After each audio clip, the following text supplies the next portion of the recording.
maluwate sa pinto ng kamatayan upang magtamasa ng walang hanggan sa piling ng iyong mga banal ng ating magmahal. Pagkikyan mo siya ng lahat ng masama at sa araw ng muling pagkakahungay. Pagkakit siya ng kasamang taas ng iyong mga banal at uwain mo ng kanyang mga kasalanan at pagkukulang bigyan siya ng Diyos at pinangyayari sa iyong kaharian.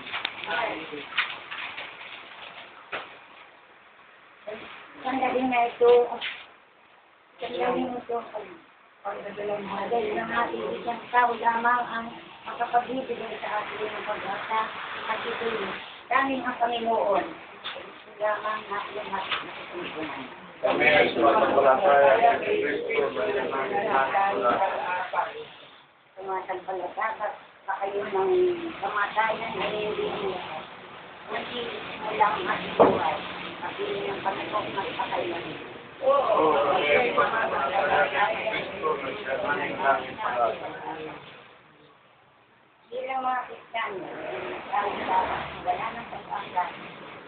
Pagpili sa ating dahil yung kapag mga parang may lugat at hindi ng pag-asa.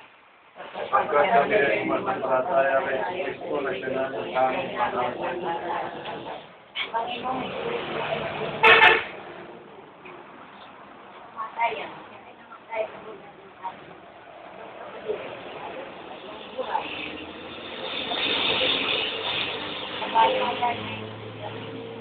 Kaya sirain ng kamatayan. Kami ay sumasampalataya kay Kristo ay bubuhay pa rin. Ang sino man sa atin ang nabubuhat sa isang at hindi ka sumasampalataya pa sa anumang buhay pagkatapos nito. Ikaw ay isang tama ng pag-asa at ang kamatayan ay susunod ng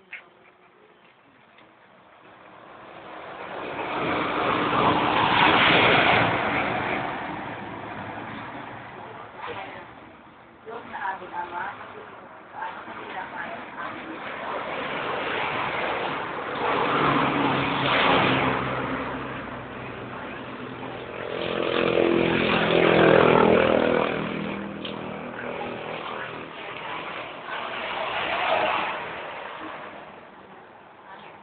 Hindi na wala sa aming piling.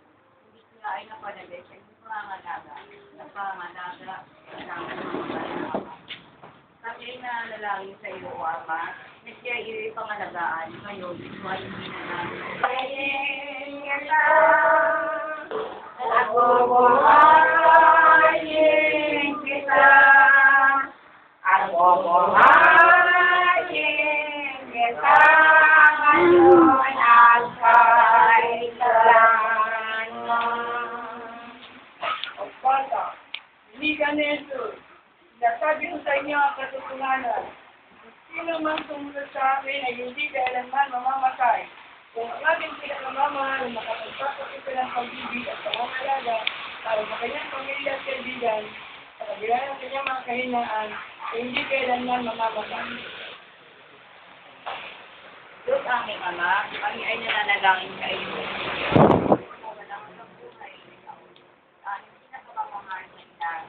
Bakit natin na siya ay tao lamang at hindi kapatid sa kanyang sinasabi na ginagawa ay tama at patuloy. Kami ay nananalangin sa pag-asa sa iyong awa at sa iyong gantimpala at sa walang hanggang buhay. Para ka nagmamahal sa iyo at sa aming kapwa. Hindi ko rito, lang sa amin, ang kapituan ng buhay. Walang sumamamagay ito ang ating gustulang pagkul at daan patunang sa Ama. Sabalik, sinusubok natin ang marami sa ilang mga paraan upang makamit ang sariling hangarin. Kaya kung tinatanggap na natin siya, bilang buting at kalimayan natin ng mga sinabi, mga salita, ulita niya kung ano